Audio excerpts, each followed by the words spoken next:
অনেক আল্লাহওয়ালা পৃথিবীর থেকে বিদায় হয়ে গেছেন, এমন মহিলাও পৃথিবীর থেকে বিদায় হয়েছে যে 40 বৎসরের ভিতরে একদিন আল্লাহর কোরআন ছাড়া একটা কথাও বলে নাই। একটু জোরে কর না। এমন ঘটনা কোরআনের এখন টাইম নেই। 40 বৎসর গেছে, এর ভিতরে কোরআনের আয়াত ছাড়া কথা বলে না। আব্দুল্লাহ ইবনে মুবারক রাহমাতুল্লাহ আলাইহি তিনি যাচ্ছেন হজে, রাস্তার মধ্যে একজন মহিলার সঙ্গে দেখা হয়েছে। তো যেই মাত্র মহিলার সঙ্গে দেখা হয়েছে তো ডাক দিয়া কয়, দেখলো মহিলা বুরকা কইরা পর্দা দিয়া মরুভূমির মধ্যে একা একা বসে রয়েছে, কোনো সাথী নেই। তো আব্দুল্লাহ ইবনে মুবারক রাহমাতুল্লাহ আলাইহি ভাবলেন যে এই মহিলা মনে হয় কাফেলার থেকে বিচ্ছিন্ন হয়ে গেছে। তাই কাছে গিয়ে সালাম দিলেন, আসসালামু আলাইকুম। মহিলা তো জবাব দিব ওয়া আলাইকুম সালাম না কইয়া কুরআনের আয়াত দিয়ে জবাব দেয়। উনি সালাম দিছেন আসসালামু আলাইকুম, ওয়া আলাইকুম সালাম না কইব না কইয়া কয় আল্লাহর পক্ষ থেকে আপনাকে সালাম দিলাম।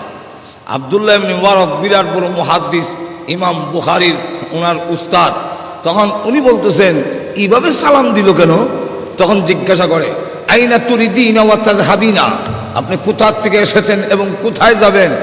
আরবিতে জিজ্ঞাসা করছে।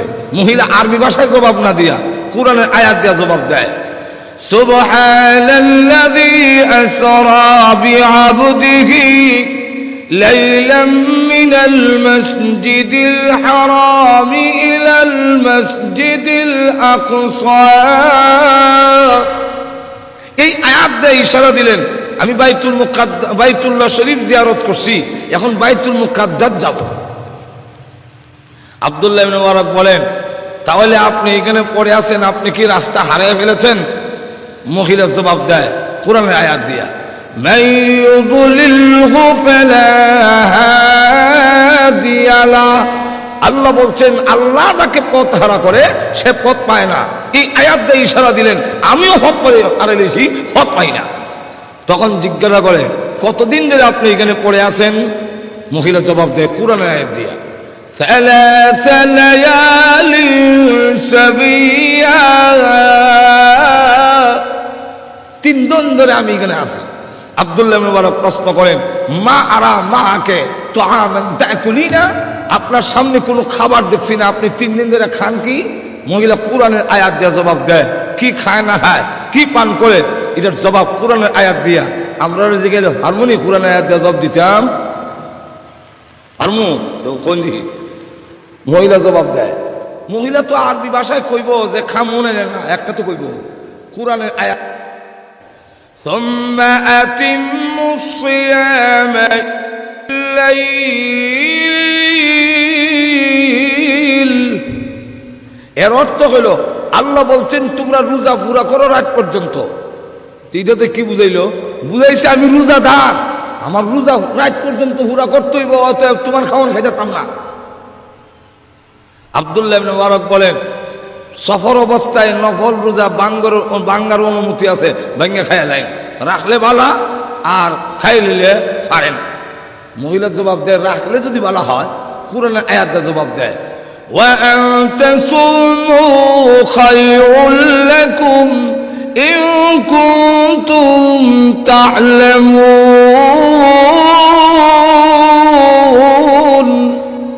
আল্লাহ বলছেন রাখাটা বালা, বালা যদি হতো মানতাম না। আব্দুল্লাহ ইবনে মুবারক কয়, মহিলা আপনি যে কথা বলেন কোরআনের আয়াত দিয়া, এতে আমার বুঝতে কষ্ট হয়, কারণ কোরআনের আয়াতগুলোর ডাইরেক্ট জবাব নয়, এটা ইনডাইরেক্ট, অনেক চিন্তা হইলে বের করার লাগে। তা আমি যে আরবি ভাষায় কথা বলি সেই আরবি ভাষায় কথা বলেন না কেন? মহিলা তখন এক জবাব কোরআনের আয়াত দিয়া দেয়, হইতাম নি আয়াত আটু জোর এখন বলবো। তখন মহিলা কোরআনের আয়াত দিয়ে জবাব দেয়, মা ইয়ালফিযু মিন কওলিন ইল্লা লাদাইহি রাকীবুল আতীদ।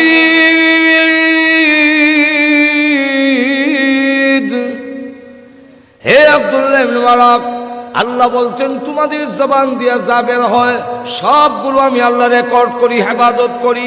আল্লাহ যদি হেফাজত করেন তাহলে আমি কেন কোরআন ছাড়া অন্য ভাষায় কথা বলবো?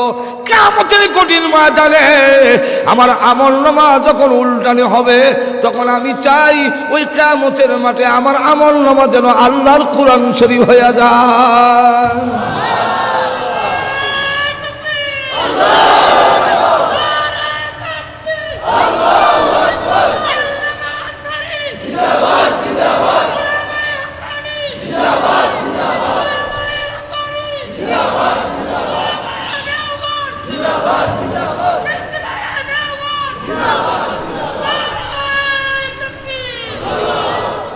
আব্দুল্লাহ ইবনে মুবারক তখন বলেন যে শুনেন, হে মহিলা শোনো, তুমি কি আমার উঠে উঠবে? তাহলে আমি তোমার কাবেলায় পৌঁছাই দিতে পারি। এখন উঠে উঠবে কি উঠবে না এটাও তো কোরআন আয়াত দিয়ে কোন লাগবে। আমরা কয়জন মৌলবী সাহেব আছি গান আর গজল ছাড়া জানি কিনা কোনটা? আর তো জোরে এখন না, ঠিক কিনা? এখন বর্তমান যুগ নাই, খালি কতক্ষণ পরে পরে গান আর গজল। ঘুমাই গেছেন কেন? গান গজলে বলে গেছে, আকাশে তো লক্ষ্য তারা হইলে কইছে জোরে কোন, ঠিক কিনা? নবীর বড় আশেক যে গাওয়া গাইছে, তো নবীর আশেক হইলো তো নবী তো কোরআন লই আইছি, নবী তো গজল লই আইছে না। আর তো জোরে কোন না। আর আমরা দেশে খালি গিয়া দেখবেন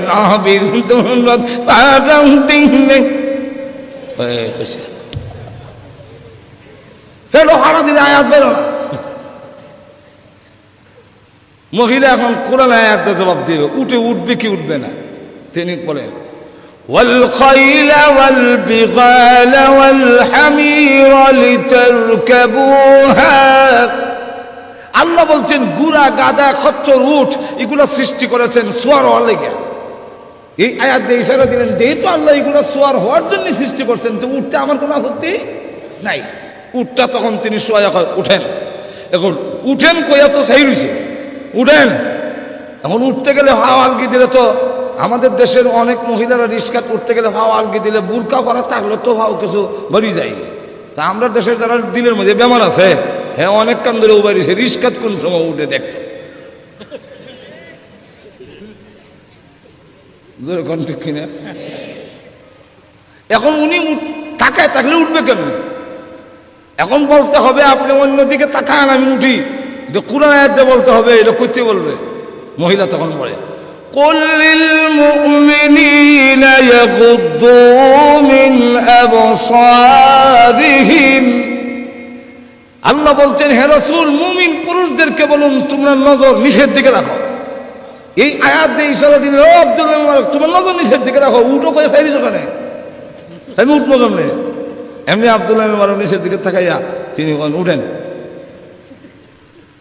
উঠে উঠছে, উঠার পরে জিজ্ঞাসা করে যে আপনার ছেলে কয়জন এবং তাদের নাম কি?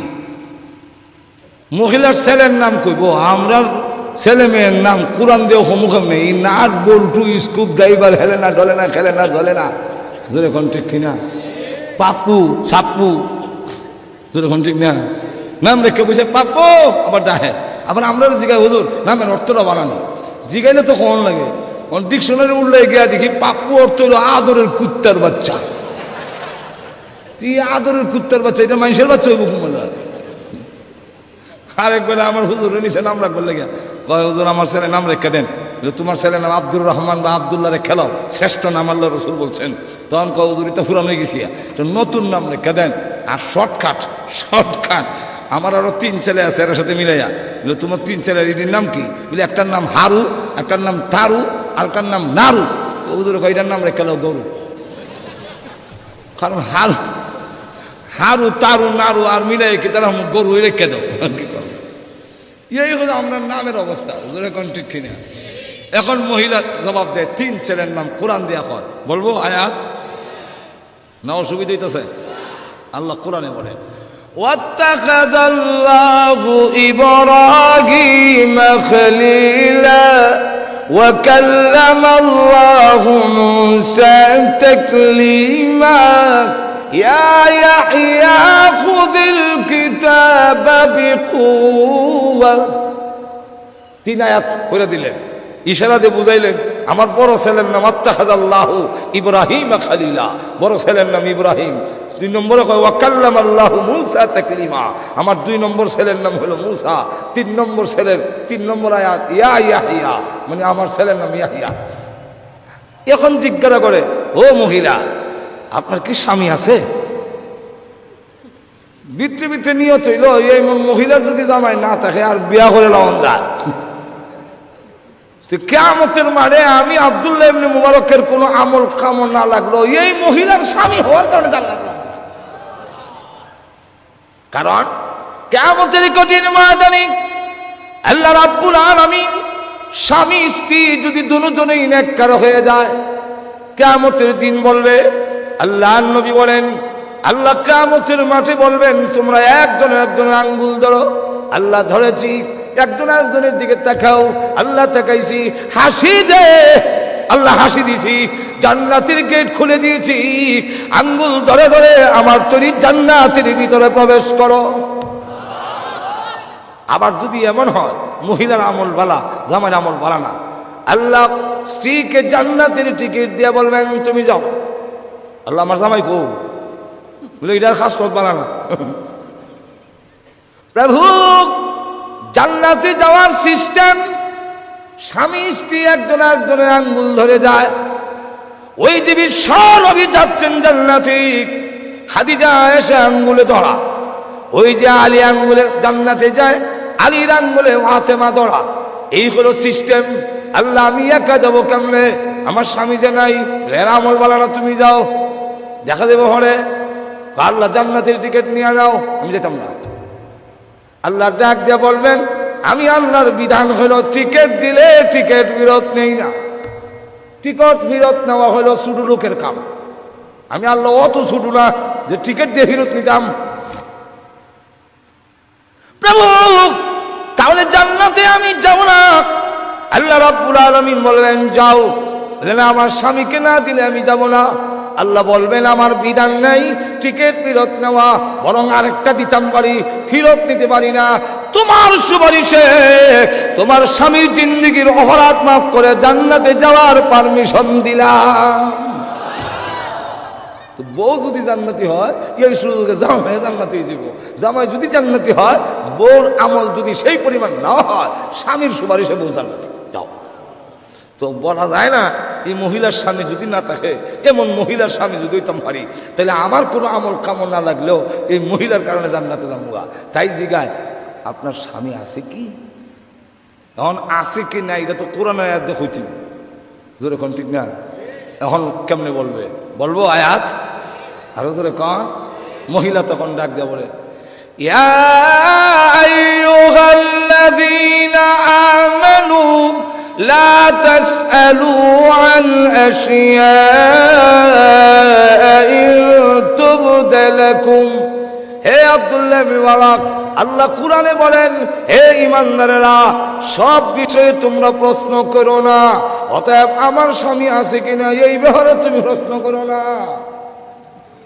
একটু জোরে কন্যা সুবহানাল্লাহ। আল্লাহ না করছেন সব ব্যাপারে প্রশ্ন করো না।